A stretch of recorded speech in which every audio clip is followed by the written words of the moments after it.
Bonjour amis internautes et amoureux de la petite reine et bienvenue dans ce nouvel épisode où nous continuerons d'analyser le cyclisme guyanais avec de multiples questions que vous vous posez, que je me pose également sur le niveau des courses, ça n'a pas changé, pourquoi est-ce qu'on a des moyennes aussi basses, pourquoi dès qu'il y a des invités, c'est compliqué pour nous d'être en tête de ce classement général, aussi bien les courses à étapes de la saison et notre fameux Tour de Guyane.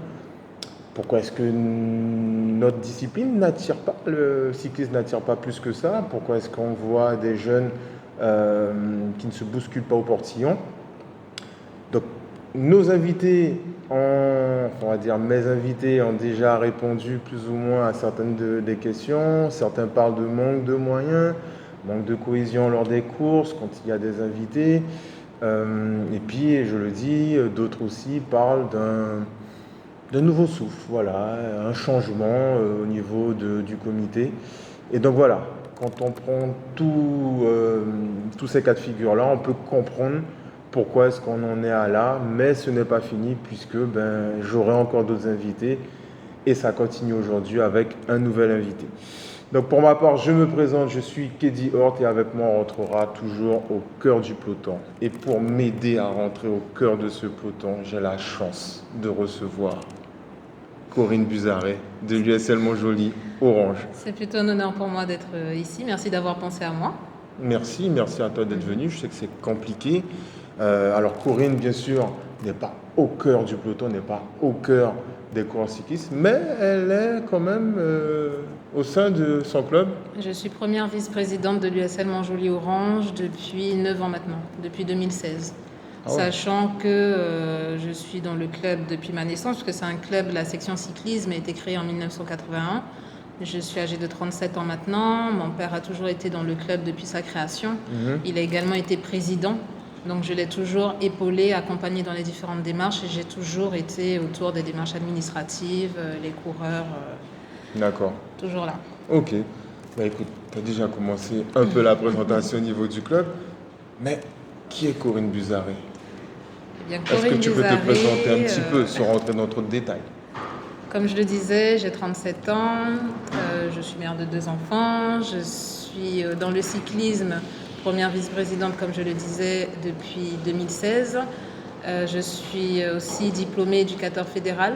Ah, quand donc même. Un diplôme qui permet d'encadrer des jeunes jusqu'à 16 ans, encadrement que j'ai effectué pendant un certain temps au sein de mon club et que je réalise ponctuellement actuellement.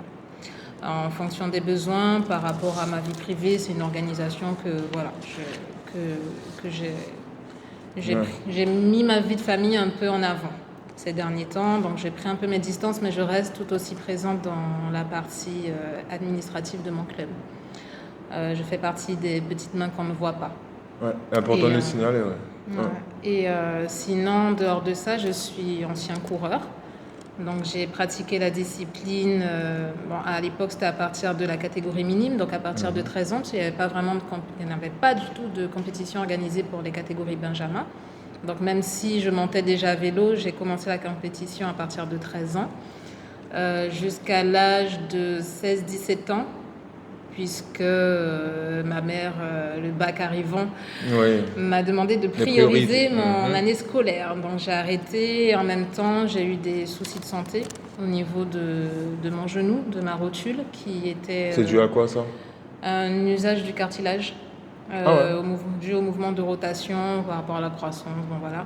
Okay. Avec une intervention possible, mais je t'avoue que Cap-en-Vivier. Donc je n'ai pas pris le risque. Je me suis dit, j'arrive à marcher. Les retours à cette période sur les interventions du genou étaient mitigés. Je n'ai pas pris le risque. Je me suis orientée vers d'autres disciplines telles que le tennis, mais bon, ce n'était pas mon sport de cœur. Après le cyclisme, Oui, sur mon année de terminale, oui, parce que c'est moins intensif que le cyclisme. Le cyclisme se demande vraiment beaucoup d'investissement, des entraînements quand même tous les jours si possible, même en petite catégorie si tu veux performer. Et du coup, moins de temps pour l'école, les études. Donc j'avais arrêté, j'ai obtenu mon baccalauréat, je suis partie dans l'Hexagone une année. Et lorsque je suis revenue, j'ai repris une année en 2008, mais plus pour la forme. parce que j'avais pris du poids. Bon, je voulais reprendre le côté physique, mais le genou vraiment m'handicapait. Et mon médecin m'a dit, si tu continues comme ça, tu vas finir en béquille avant l'heure. Donc, on stop.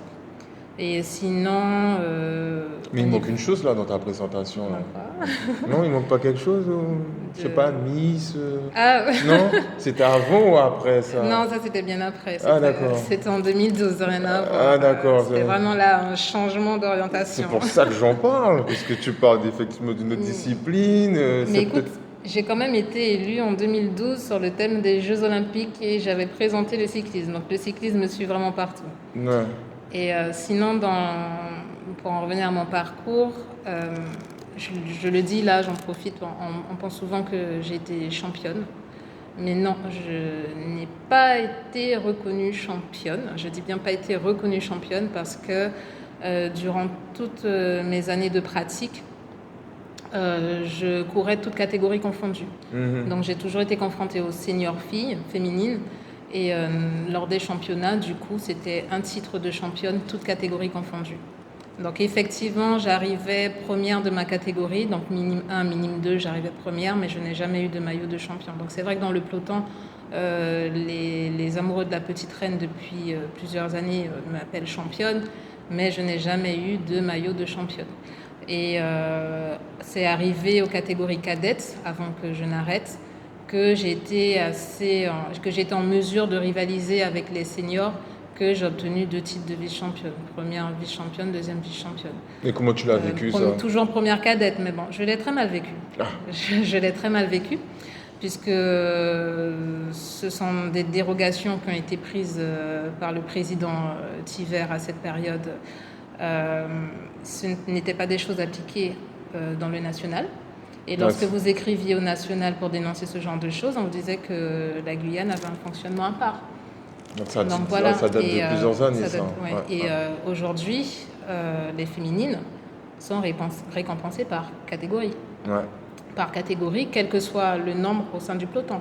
Là, vous avez 4 filles, 3 qui ont participé au championnat parce qu'il y en a une de Sousa Wellen qui est de nationalité brésilienne qui n'a pas pu concourir. De la Croix du Sud, hein, c'est ça Si je ne me trompe pas. Pour autant, c'est par catégorie. Alors qu'à ma période, lorsque je participais aux compétitions, on avait des pelotons de 8-9 féminines. C'était assez fourni. Et pour autant, ce sont des choses qui m'ont été retirées. Et tu courais avec tes cousines aussi, hein, les sœurs Buzaré Oui. aussi, Donc il y avait Jana, Déborah, il y a Buzaré Cynthia aussi, coucou Cicite, qui a fait un petit essai. Ensuite, moi je courais à l'époque, il y avait Élie Laura, Bonnetemps Véronique, Karine Stanis, Paulinus Eliette. J'étais une bonne dizaine. Oui, à cette période-là, oui. Le cyclisme féminin prenait un petit essor. C'est dommage, il a été freiné, notamment par ça, par le manque de reconnaissance. Lorsque tu prives une catégorie de son titre de champion, ce n'est pas attractif. Et aussi, il y avait, je me souviens à l'époque, il y avait des classements par points sur l'année, certaines compétitions qui ramenaient des points, où les classements de jeunes n'étaient pas forcément pris en compte. Alors, ça a pu démotiver, effectivement. Ça démotive. Donc il y a plusieurs petites choses qui font que le cyclisme féminin s'est essoufflé. Et c'est bien dommage. Et le cyclisme guyanais en général s'essouffle. Parce que lorsque tu regardes depuis plusieurs années, ce sont toujours les mêmes qui gravitent autour de la petite reine. On a du mal à renouveler. Et même moi, je le dis, je voulais abandonner mon poste de vice-présidente.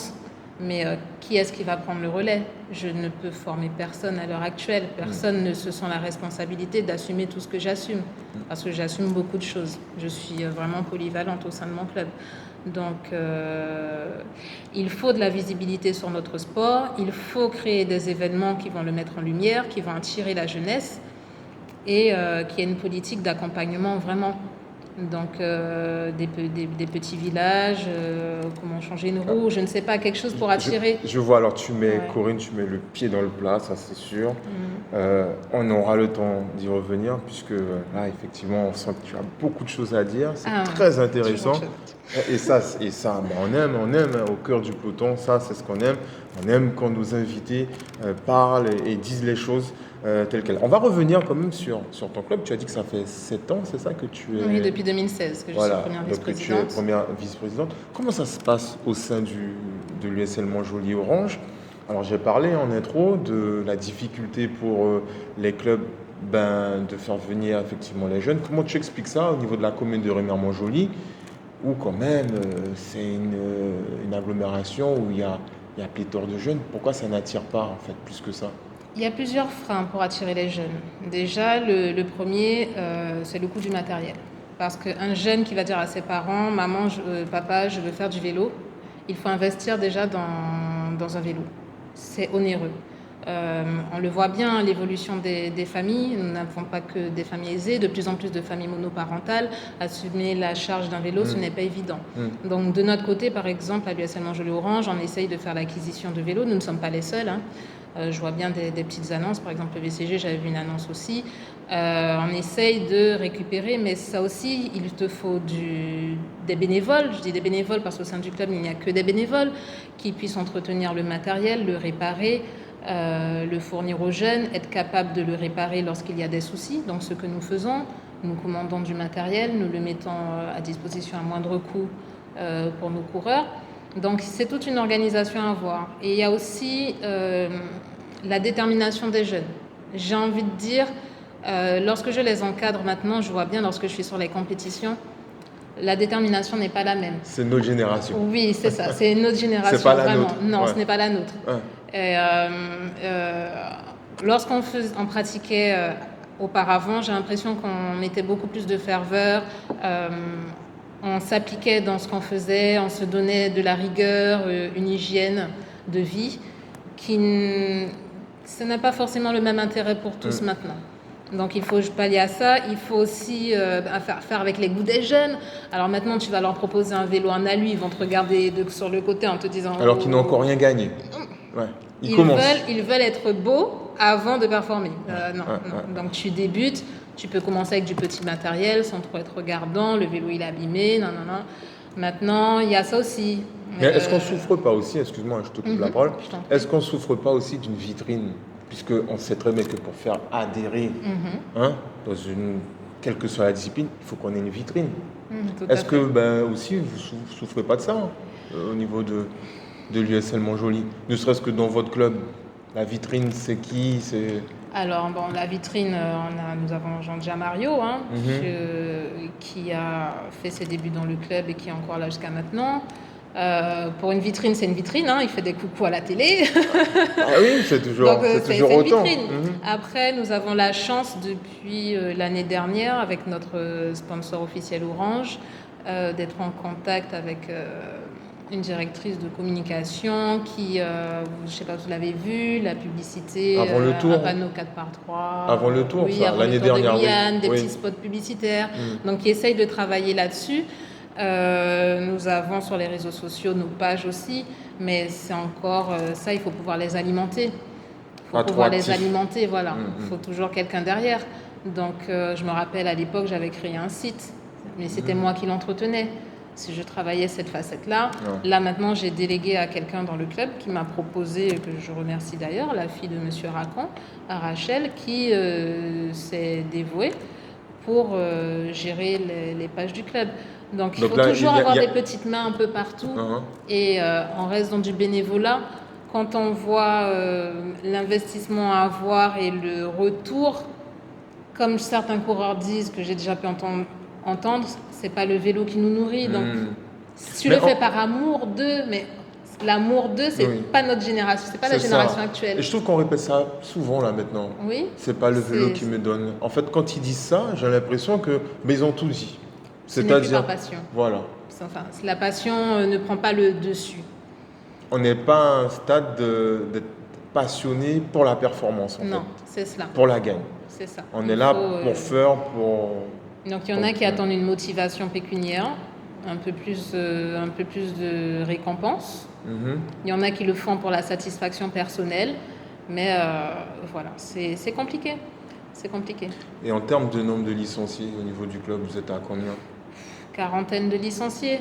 Ça, En canton, tout oui, le monde sans- confondu. Hein. oui, oui, en licencié, pas en termes de bénévoles. En termes de bénévoles, on va compter une 60aine de bénévoles. D'accord. Mais en termes de licenciés, c'est-à-dire ceux qui ont Oui. adhéré par le paiement d'une licence et d'une À cotisation, jour de leur cotisation. voilà, une 40aine. Ok. Mais c'est toujours essentiel d'avoir ces petits partenaires autour qu'on sait qu'ils sont disponibles lorsqu'on a besoin. Ils aident à leur façon. Mais là aussi, c'est de plus en plus difficile. Alors, les petites catégories compliquées aussi, on l'a dit. Oui. La partie féminine, puisque tu as été toi aussi dans le peloton, Mhm. je pense que ça doit te faire mal aujourd'hui de Ah oui. voir que le peloton féminin. Clairement, oui, ça me fait mal. Et de voir le niveau aussi, parce que je peux te dire que les départs n'étaient pas doux. Hein. C'était des départs rapides pratiquement tous les week-ends. C'était rythmé. Il n'y avait pas le temps de s'endormir. Non, c'était des attaques dans tous les sens. On essayait d'accrocher en étant en compétition avec les garçons. Donc, on accrochait un maximum le peloton des garçons. On répondait aux attaques des garçons. Les garçons répondaient aux attaques des filles. C'était vraiment mixte et il y avait du suspense. Ouais. Maintenant, le niveau n'est plus ce qu'il était, à part quelques-uns, bien sûr, qui sortent du lot. Et je pense aussi qu'il y a une problématique sur les parcours maintenant. Là, comme ça, je vois deux problématiques. Les braquets, donc les tableaux de développement. On est toujours en Guyane sur des braquets bloqués, alors que la Fédération française a débloqué les braquets des jeunes depuis 2020. Comment ça se passe aux Antilles? C'est débloqué.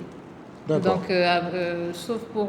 alors, je ne vais pas dire de bêtises, on me corrigera si je me trompe, mais à partir de cadets, c'est débloqué, alors qu'ici, non.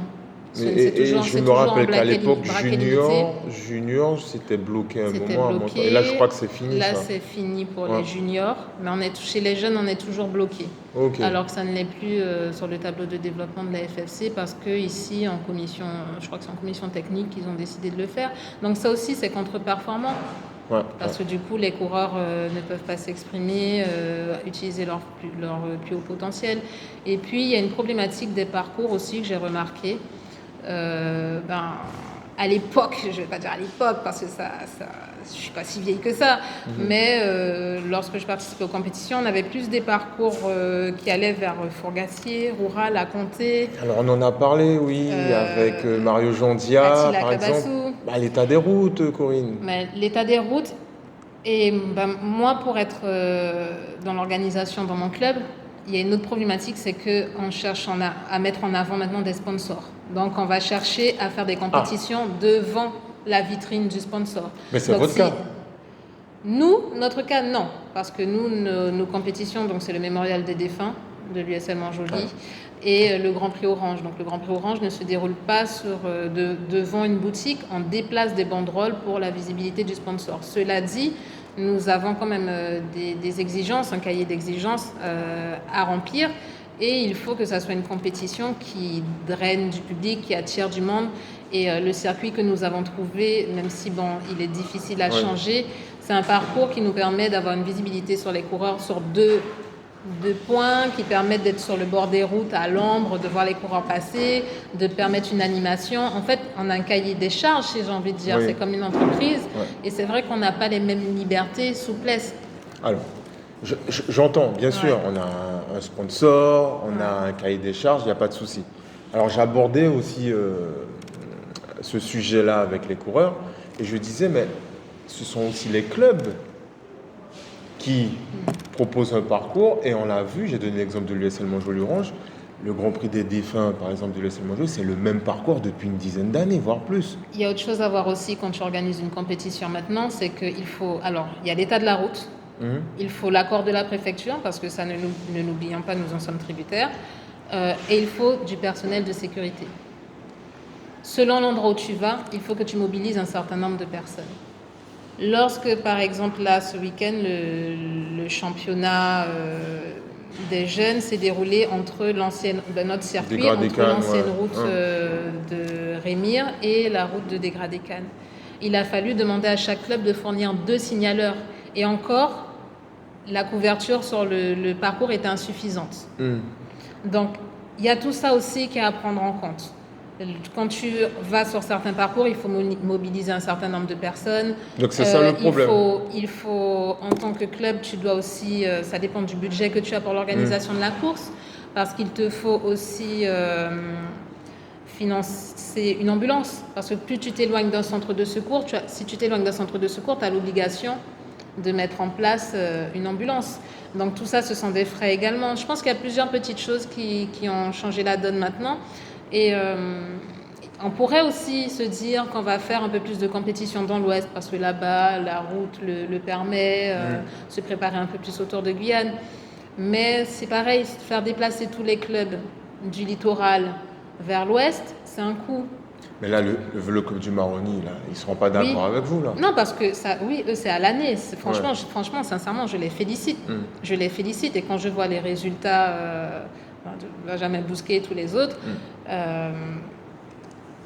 ils font de leur difficulté une force, en fait. Mais vraiment, et ils ont envie. Ouais. Et là, vraiment, ce club-là, s'ils performent, c'est vraiment parce que ceux qui sont là, c'est vraiment qu'ils ont envie. Oui, parce qu'il faut aller s'entraîner tous les jours. Ouais. Ton week-end, il est consacré uniquement au vélo parce que tu dois venir depuis la veille, dormir sur place. Quand il y a une compétition le samedi, ils doivent descendre le vendredi. Tu dois attendre, vu qu'ils sont récompensés, ils doivent attendre la remise des prix avant de partir. Ils ne doivent pas partir directement après la compétition. Non, c'est tout à leur honneur.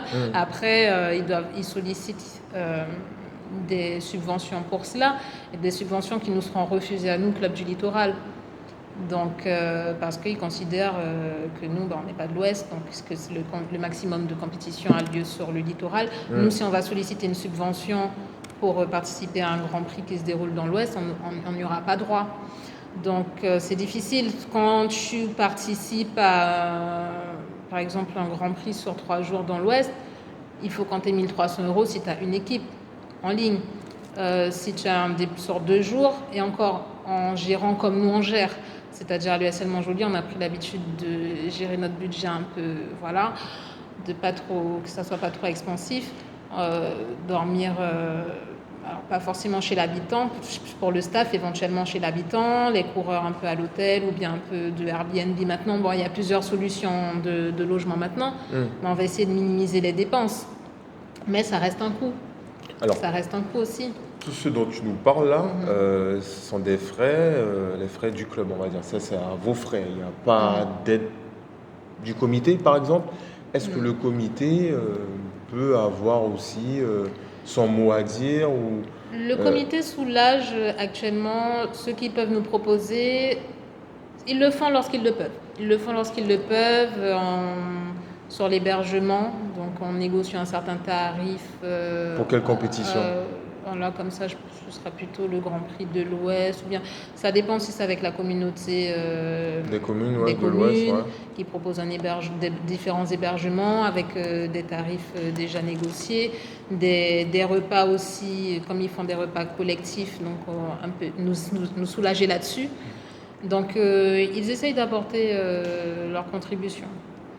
Mais voilà, on a de moins en moins, pour les seniors, moins en moins de compétition avec des confrontations extérieures.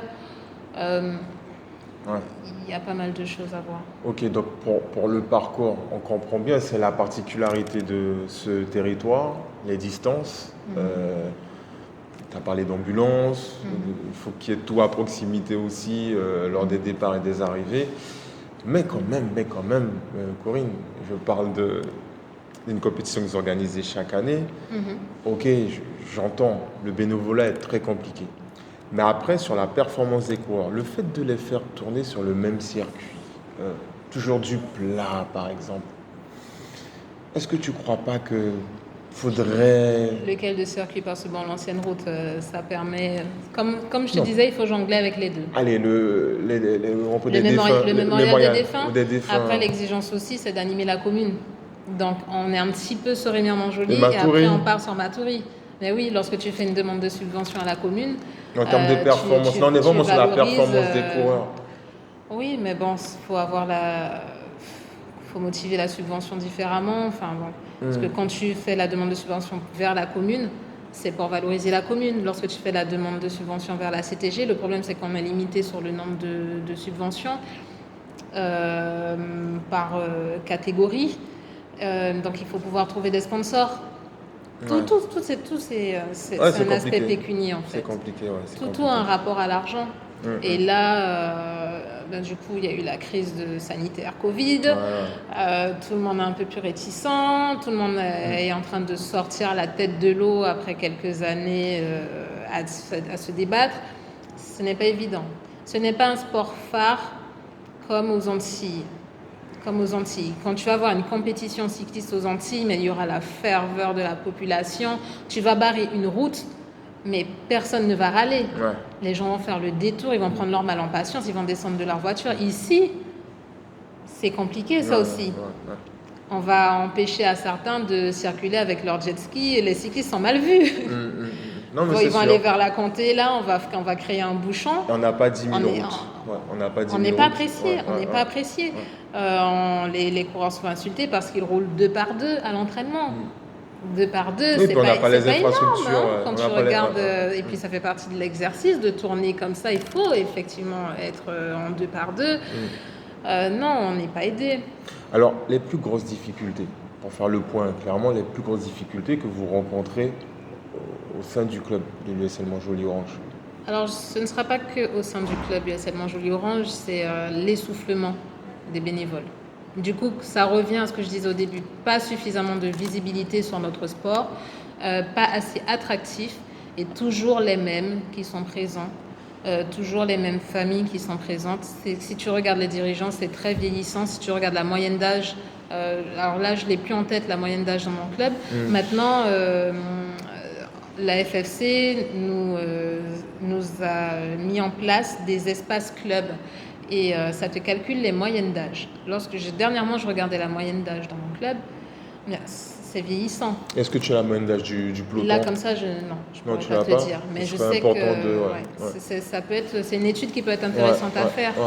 Et même moi, je le vois, je me dis, mais si mes parents lâchent, qui va prendre le relais? Alors, est-ce que aussi vous travaillez dans ce sens-là, les grandes familles du vélo, pour qu'il y ait une relève? Parce qu'on connaît aussi certaines familles, elles ne veulent pas lâcher. Hein. Mais je n'ai pas envie d'orienter mes enfants vers ça, sincèrement. Je n'ai pas envie d'orienter mes enfants vers ça. Non, parce que j'ai conscience que c'est prenant. Ouais. J'ai conscience que c'est prenant. Et je n'ai pas forcément envie de les orienter vers ça. Pour tout ce qu'on peut gagner maintenant. Maintenant, on te demande tellement de choses. C'est comme si tu gères une entreprise maintenant, d'avoir amené une association. C'est comme si tu gères une entreprise parce que maintenant, il faut faire la comptabilité de telle façon, il faut faire ceci, cela. Pour du bénévolat, c'est lourd. Et je pense que c'est ça la plus grosse problématique parce qu'on va dire qu'en Guyane, il manque des écoles de vélo. Parce qu'il y a ça aussi. Donc là, c'est la politique du vélo, là. Oui, politique de vélo, mais au sein de l'USL Montjoly Orange. On voudrait développer la jeunesse. On le fait. Mais si tu veux aller encore plus loin, plus tu as des jeunes, il faut pouvoir les encadrer. Il faut, à partir d'un certain nombre de jeunes, il faut un certain nombre d'encadrants. Voilà. Il faut pouvoir le faire. Il faut du personnel pour ça, du bénévolat. Les coureurs qui sont seuls actuellement, ça les intéresse aussi de pouvoir aussi pencher dans ce sens-là, être dans le coaching, être dans la partie... Non, très peu. Très peu. Les derniers concours qui ont été mis en place par le comité de notre club, nous avons eu deux personnes qui se sont proposées pour les formations. Non, c'est difficile. Très compliqué. Et ça, c'est pas que à l'USL Montjoly. Non, je pense que j'imagine que ça doit être général. Ben là, on touche vraiment le fond du problème parce que si au sein même des clubs, les coureurs, on va dire, certains coureurs ne se sentent pas intéressés aussi pour la relève, ben on peut avoir dans 2-3 ans la mort du cyclisme aussi. Maintenant, donc moi je disais, je suis éducateur fédéral. Donc tu as d'abord le diplôme d'animateur fédéral, éducateur fédéral et ensuite entraîneur fédéral. Maintenant, il y a des recyclages de diplômes. Donc si tu ne recycles pas ton diplôme au bout d'un certain... Tous les combien? Je crois que c'est tous les 4 ans maintenant. Alors si je ne dis pas de bêtises, tous les 4 ans. Donc c'est encore une nouvelle contrainte qu'on n'avait pas avant. C'est bien, parce qu'il faut mettre à jour ses connaissances, tout cela. Mais c'est encore une nouvelle contrainte. Quand je disais que c'est comme une entreprise, ce sont encore de nouvelles contraintes qui font que on n'est pas rémunéré. Les formations, ça nous prend un week-end. Il faut se libérer parfois en semaine. Donc tu quittes le travail, tu vas en formation, c'est en nocturne. C'est un investissement. Et maintenant, il n'y a plus... je parlais de passion, cette ferveur-là, de se dire que... Alors, l'USM Anjou-Orange, ça reste toujours une famille. Moi, je considère ce club-là vraiment comme une seconde famille à vie.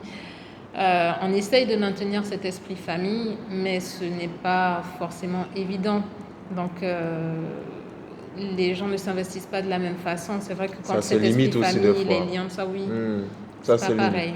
Des fois, même dans la famille, au sein de la famille, c'est très compliqué aussi. Non, ça va. Ça va? Ça va. D'accord. La difficulté maintenant, c'est... en fait, il faut adapter l'encadrement maintenant aux nouvelles pratiques. Il faut aller avec son temps. Avant... J'allais y venir justement, puisque j'en parle avec différents coureurs. Tu sais maintenant qu'on est dans l'ère du coaching. Oui. Chacun a son coach.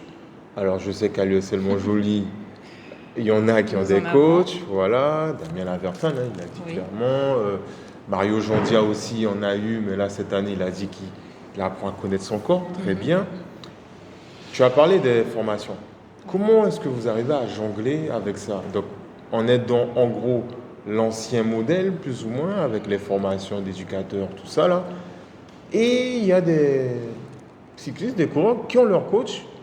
Comment vous arrivez en fait à joindre les deux bouts là, avec ce que vous apprenez et puis le coaching qui est complètement, je pense, différent par rapport à ce que vous voyez en formation?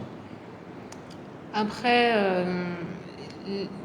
il faut l'accepter. C'est maintenant dans l'ère du temps, du coaching individuel. Donc effectivement, ça a des avantages et des inconvénients. L'avantage, c'est que vraiment l'entraînement est personnalisé en fonction de l'emploi du temps, de la disponibilité du coureur. Ce sera adapté à son temps. Corinne, comment on faisait avant? Comment on faisait avant? On allait tous ensemble. C'est ça l'inconvénient. L'inconvénient, c'est qu'il faut réussir à créer de la cohésion et faire en sorte que les coureurs soient rassemblés au moins une fois dans la semaine, au maximum une fois tous les 15 jours. On a tous été à l'école, on avait des emplois du temps qui étaient différents. Je parlais aux coureurs, je disais, mais on avait 3-4 entraînements par semaine de groupe. Oui. Alors certains me disent, oui, maintenant le travail, l'école fait que... Alors là, je me dis, mais ça a toujours existé en fait ça. Alors il y a la motivation. Et par rapport à la confrontation extérieure, que tu le veuilles ou non, eux, ils ont évolué différemment. Donc, je ne sais pas si l'ancienne méthode aurait porté ses fruits maintenant. Il y a plus de résultats. Je ne sais pas s'il y aurait eu autant de résultats, non, parce qu'on était sûrement à un moment sur le même niveau et après, il y a eu une évolution sur... Par rapport aux Antilles. Par rapport aux Antilles et ensuite le reste. Je pense que non, par rapport à l'évolution actuelle, ceux qui ont des coachings personnalisés, ils fournissent de bons résultats. On le voit. Ils sont pas nombreux, effectivement. Ils sont pas nombreux, mais ce sont eux qui sortent du lot quand tu regardes. Donc il faut qu'on trouve un moyen de s'adapter à ça, tout en maintenant de la cohésion, qu'il n'y ait pas trop d'individualité. C'est compliqué à gérer. Alors ça génère forcément des frustrations. Surtout que ceux qui vont en formation, là, qui après ont leur diplôme, deviennent entraîneurs dans les voitures. Non, ils sont directeurs techniques. On est directeur technique. Ouais. Moi, regarde, je suis directeur technique sur les compétitions des jeunes, mais je ne suis pas leur entraîneur. Ça ne m'empêche pas de mener ma mission de directeur technique. On a vu effectivement, on va dire, une difficulté, la différence entre directeur technique et entraîneur. Quand tu vas en course, le week-end, tu récupères des coureurs qui se sont entraînés dans leur coin et qui viennent après en course. Comment est-ce que tu fais pour savoir les différents niveaux fais par rapport à mes observations de course. Tout simplement. Tout simplement. Mes observations de course et j'apprends à les connaître sur les compétitions. Okay. Moi, je ne suis pas leur entraîneur et pourtant, je connais leurs points forts et leurs points faibles. C'est de l'observation sur les compétitions. Et c'est suffisant? Alors, pour les seniors, je ne pourrais pas te dire. Moi, je suis éducateur fédéral, c'est jusqu'à 16 ans. Donc, je me cantonne aux jeunes. Il y en a qui ont des coachs aussi à 16 ans? Non. Non, mais je veux te dire que... est-ce que l'observation en course, est-ce que c'est suffisant pour les directeurs techniques? J'ai envie de te dire, je pense que oui. Je pense que oui, on y arrive. Ouais. On y arrive. Le plus gros problème, ça va être la cohésion, je pense. Et se mettre d'accord là-dessus. alors même si tu as ton coaching personnalisé, tu dois quand même avoir une obligation de présentation Quand même. aux réunions de club, aux repas, Ça se passe au comment, repas le de club. seulement joli? Oui, ça le fait. Ouais. Ça le fait. Pour être présent dans les temps d'échange, les temps de Une massage, cohésion, ouais. les briefings, débriefings. Non, non, on y arrive. On y arrive. Bon, ben, tant mieux alors. Tant mieux si au sein du club, vous arrivez à gérer ces parties-là qui peuvent, des fois, dans certains clubs, créer un peu de soucis.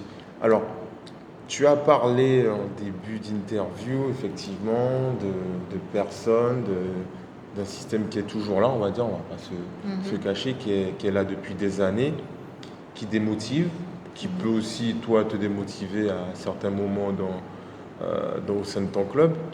Euh, il y a eu une assemblée générale du comité Oui. en début d'année. Mhm. Tu as participé. J'ai participé, je m'étais même proposée candidate pour le bureau, le nouveau bureau. Ok, très bien, ben, on apprend des choses. Alors, Ouais. on n'a pas trop bien compris. Alors, je profite de ta présence pour que tu puisses nous expliquer ce qui s'est passé lors de cet AG-là, puisque ben, on a vu le président sortant être renouvelé d'un an et on n'a pas trop bien compris, on n'a pas trop eu d'explication, même après, hein, au niveau des médias, sur comment ben, la faisabilité d'un an en plus. Et puis ben, surtout, ben, les présidents de club, est-ce qu'ils étaient au courant? Est-ce qu'il y a eu quelque chose après? En fait, voilà. Est-ce que tu peux nous expliquer la Alors, situation à je ce n'aurais moment-là? peut-être pas les bons termes juridiques ou autres, mais pour expliquer grossièrement, il y a un comité directeur. Oui. Un comité directeur qui élit en son sein un président, des vice-présidents, trésorier, secrétaire adjoint, trésorier adjoint. Et ensuite, il y a des membres, différents responsables de commissions internes. Du coup, ce comité directeur-là était sortant. Pour procéder aux élections, il faut qu'il y ait un certain nombre de candidatures. D'accord. Un certain nombre de candidatures, mais de candidatures valides.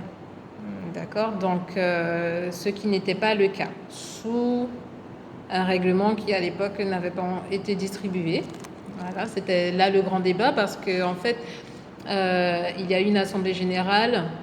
On a fait référence, quand je dis on, donc le comité a fait référence à des articles du règlement qui n'étaient pas visibles à ce moment-là.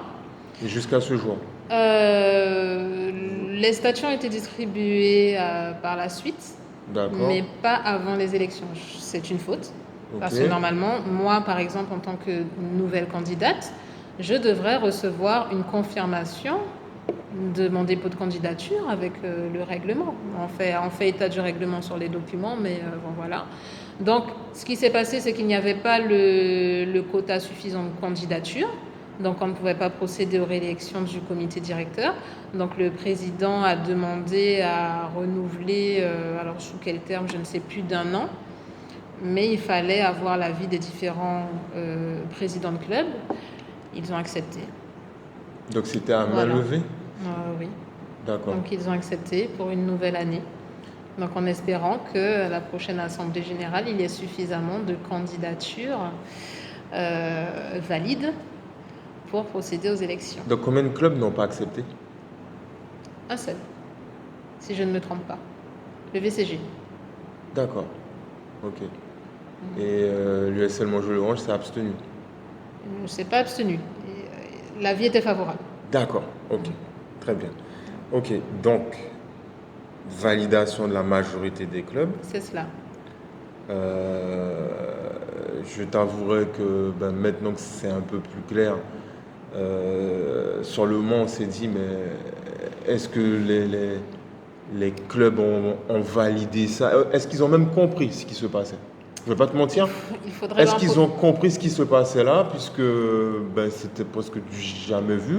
Ben, Il faudrait leur poser la donc, question. donc moi, voilà, on est au cœur du peloton ici, comme je le dis, il faut que les choses soient dites et que ça soit clair. J'ai regardé de nouveau les vidéos, puisqu'il y avait un média qui était présent, et effectivement, J'ai pas très bien compris ce qui se passait. Et ma première question, c'est est-ce que aussi les clubs qui étaient présents ont compris ce qui se passait là? Donc voilà. Je pense que oui.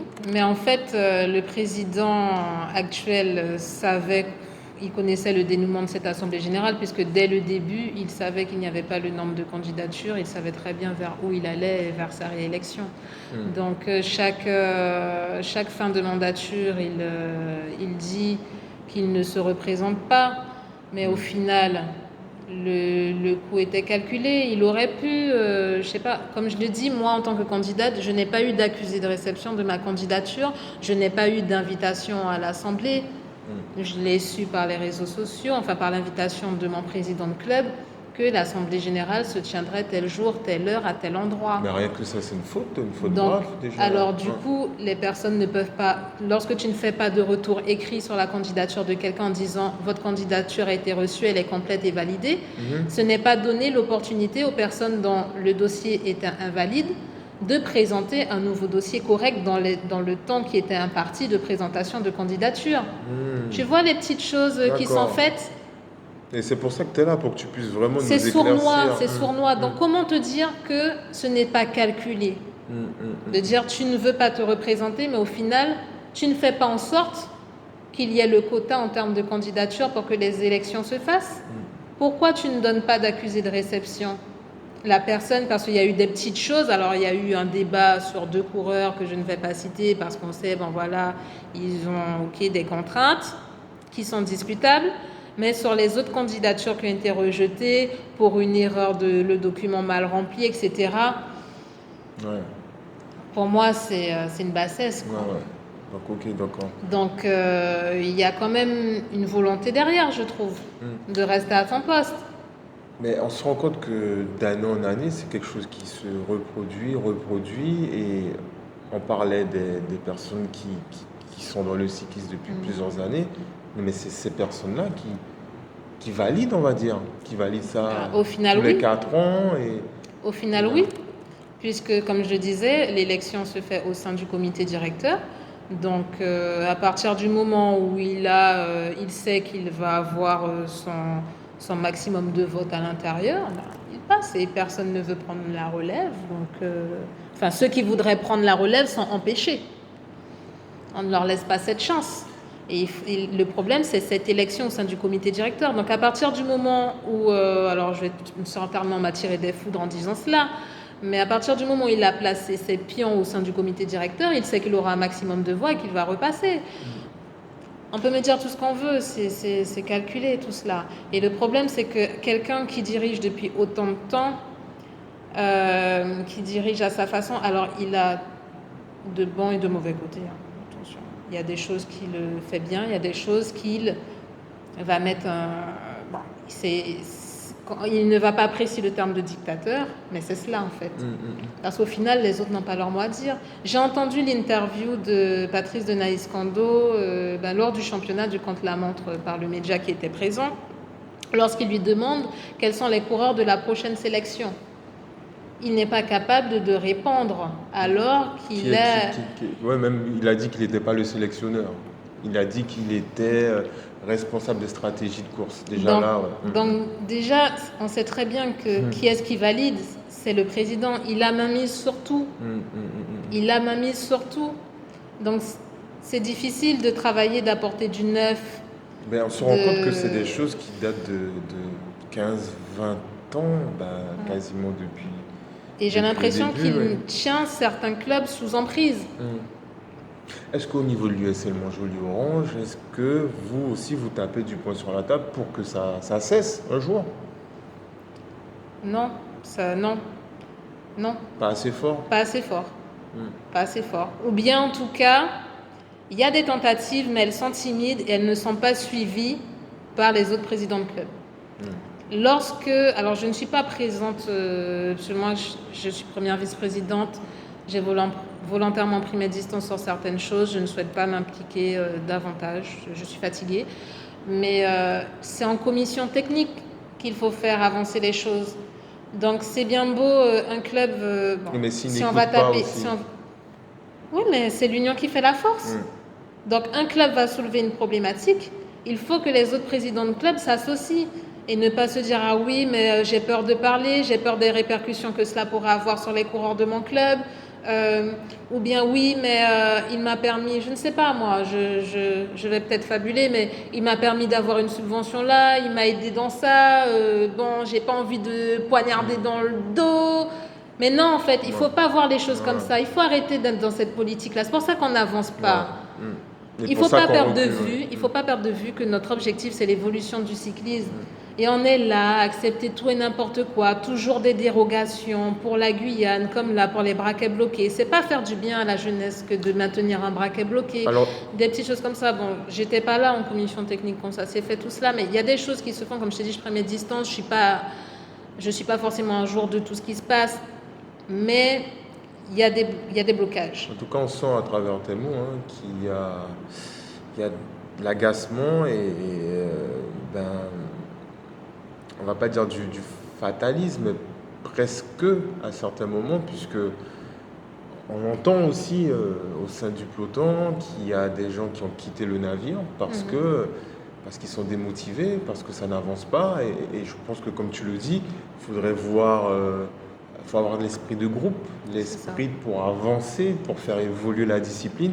Et visiblement, de ce que tu dis, beaucoup de présidents de clubs n'ont peut-être pas compris ça. Ils cherchent à avoir leur Chine et ils se disent ils restent dans les petites propositions. Parce que les faits sont là. En termes de licenciés, c'est pas moi qui le dis, c'est en chute libre. Mais dans mon club, je le vois. Ouais.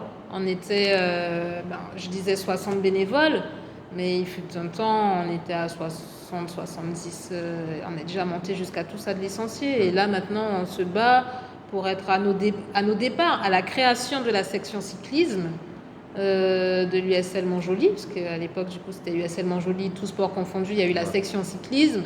Il y a eu une trentaine de licenciés au début du club. Et là, on en est à ça, à se battre pour avoir une quarantaine de licenciés et à leur donner le goût aussi. Après, il y a les engagements, il y a tout ça aussi. Il faut payer les engagements, c'est de plus en plus cher parce que chaque week-end, il faut payer pour avoir mal. Donc, il y a ça aussi, les engagements sur les compétitions. Alors, non, ce n'est pas évident. Alors, tu aurais quand même, puisqu'on arrive à la fin de notre interview, tu aurais quand même des mots positifs pour la suite au niveau de l'USL Montjoly et plus précisément de la discipline. Est-ce que tu aurais des mots, on va dire, plus rassurants? J'appelle à plus de visibilité de notre sport parce que c'est ce qui fera que ça va emmener du monde. Et un petit appel aux entreprises pour nous accompagner également, comme je le disais, pour accompagner la jeunesse, parce que c'est la jeunesse l'avenir. Donc si on n'a pas une politique de jeunes, le comité mettre en place une politique de jeunes. Je disais que à ma période, lorsque moi je courais, il y avait des challenges à points, des choses pour motiver les clubs en fonction du nombre de licenciés, ça rapportait des points, etc. Une prime en fin d'année, je ne sais pas. Quelque chose pour motiver les clubs à avoir des jeunes en leur sein. Et aussi les sponsors qui misent aussi sur la politique de jeunes, parce qu'il y a ça aussi au niveau des sponsors, ils veulent investir pour des champions, mais il faut les créer ces champions-là. Exactement. Donc oui, on parlait de vitrine, il n'y en a quasiment pas aujourd'hui. Mais c'est comme un employeur qui demande je veux un chauffeur avec 2 années d'expérience, mais où il prend son expérience? Exactement. Il faut l'accompagner dans ses débuts. Donc un appel à ça, un appel à plus de visibilité, un appel à une politique de la jeunesse par le biais du comité régional cycliste de la Guyane, et puis un appel aux bénévoles. Un appel aux bénévoles. Alors on le dit, on le répète encore une fois, le sport en général en Guyane, sans le bénévolat, le sport il est mort en fait, puisqu'on est tous des amateurs. Donc on l'entend par le biais de Corinne Buzaré que les difficultés sont les mêmes, quelles que soient les disciplines, et encore plus pour le vélo, puisque c'est un sport qui est très coûteux. Mais on voit quand même que pendant le Tour de Guyane, en amont du Tour de Guyane, on voit pas mal de sponsors pour cette manifestation-là. Mais bon, pour moi, ce n'est pas la panacée en fait. Il y a quelque chose en amont qu'il faudrait produire et on a besoin de champions. Parce que c'est l'événement phare qui amène de la visibilité. C'est ce qu'ils veulent. Je comprends en termes de sponsors, mais dans ce cas-là, on peut, comme je disais sur les parcours, dépasser des banderoles, des magasins, tout cela. Et En tout puis cas, il y a des peut-être choses à penser un faire. peu plus le Tour de Guyane parce que c'est bien beau, mais si tu regardes depuis une dizaine d'années, le parcours du Tour de Guyane a été augmenté de plus d'une centaine de kilomètres. Mm. Alors qu'au final, nos Pour quel performances, niveau? Voilà. c'est ça, pour quel niveau. Donc forcément, là, par rapport à l'année dernière, il y a 50 kilomètres qui ont été ajoutés sur le Tour de Guyane. Ouais, pourquoi Alors faire? que, pourquoi? Mm. Pourquoi faire cela? Alors que normalement, il devrait y avoir un certain nombre de kilomètres respectés, par exemple sur 2 tronçons, ce genre de choses. Ouais. On met toujours des dérogations en place, mais pourquoi on fait ça? Ouais. Forcément, on n'aura pas de résultat. Si on n'arrive pas à arranger notre politique sur l'année et on se flingue tout seul en fin de saison avec un Tour de Guyane, avec un kilométrage à chaque fois augmenté, sur des parcours, des distances qu'on ne fait pas au cours de l'année. Et on va demander aux coureurs non professionnels, donc comme je disais, comme les coureurs ont sûrement dû le dire, avec toutes les contraintes qu'ils ont à s'entraîner, bon, la motivation aussi derrière, hein, parce qu'il faut être rigoureux. Maintenant, Le vélo ne me donne pas ni à boire ni à non, et puis manger. maintenant, on est rentré dans une ère avec beaucoup de technologie, donc on va travailler avec du matériel très rigoureux, et les professionnels sont rigoureux, et si on n'a pas ça ici, si on a des carnavaliers, si on a des gens en boîte de nuit... Ne rajoutons pas la difficulté, oui, voilà. c'est vrai, la liste elle est longue. Donc, bon, il faut être dans un esprit vraiment de compétition. Donc, il faudrait déjà qu'on adapte un Tour de Guyane un peu plus au niveau des Guyanais, avant de leur jeter la pierre, et travailler sur notre politique interne. Parce que c'est bien beau de jeter la pierre aux coureurs, mais c'est tout un ensemble au final. Mais alors, ça me fait plaisir que tu puisses le dire, puisque je crois que la majorité des dirigeants de club pensent comme toi sur le parcours. Pourquoi est-ce qu'on fait des parcours comme ci, comme ça? Et pourtant, chaque année, j'ai pas l'impression que vous soyez écoutés. Hein? Non. En tous les cas. Voilà ce que je disais. Voilà. En tous les cas, Corinne, merci d'être venue. Je sais qu'on a encore beaucoup de choses à se dire, puisque le vélo, le cyclisme, c'est un bécherel. Hein. C'est cela. Franchement, mais c'est au bout d'un certain temps, tes internautes, ils vont plus regarder la vidéo. Donc, Ah oui, c'est clair, c'est un peu trop long. Mais c'est passionnant, surtout quand on a des explications comme cela. J'espère ne pas m'être trompée sur les informations que j'ai apportées, mais voilà. Mais écoutez, vous le mettrez en commentaire, voilà, sur la page YouTube, pardon. En tous les cas, n'hésitez pas à liker, à commenter, et c'est en faisant tout ça qu'on va faire en sorte que, pourquoi pas, la discipline puisse avoir un nouveau souffle. J'espère. Voilà. Il serait temps, parce que là, sinon, clairement, on va vers le mur. C'est clair. Alors, Corinne, est-ce que tu connais un peu cet endroit? Non. Alors, je le connais anciennement, mais pas depuis qu'il se dénomme le Séjour. D'accord. Et à chaque fois, je me dis que je vais venir, et là, de voir l'intérieur, le cadre, la vue sur mer, je me dis vraiment que c'est plaisant. Envie. Donc, maman, bientôt, je t'invite. Impeccable. Alors, le Séjour, c'est Céline de l'EC et Joanne. Voilà. Okay. Donc, en fait, c'est les patrons. Le nom des responsables, le prénom plus ou moins des responsables. Ce sont les Pardonipad, si je ne me trompe Exactement. Céline et Joanne Pardonipad. Donc, merci à vous de me prêter votre magnifique restaurant. Voilà, ils sont partenaires aussi au cœur du peloton. Donc, merci aussi. On a besoin de sponsors, on a besoin de partenaires pour pouvoir mener à bien nos manifestations. Donc, voilà. Merci. Merci à toi de m'avoir invité. À bientôt sur les routes du Tour. Oui, certainement. J'y serai. Ok, bon, on va scruter ça. Avec la bouteille d'eau. C'est ça, impeccable. Allez, ciao, à bientôt.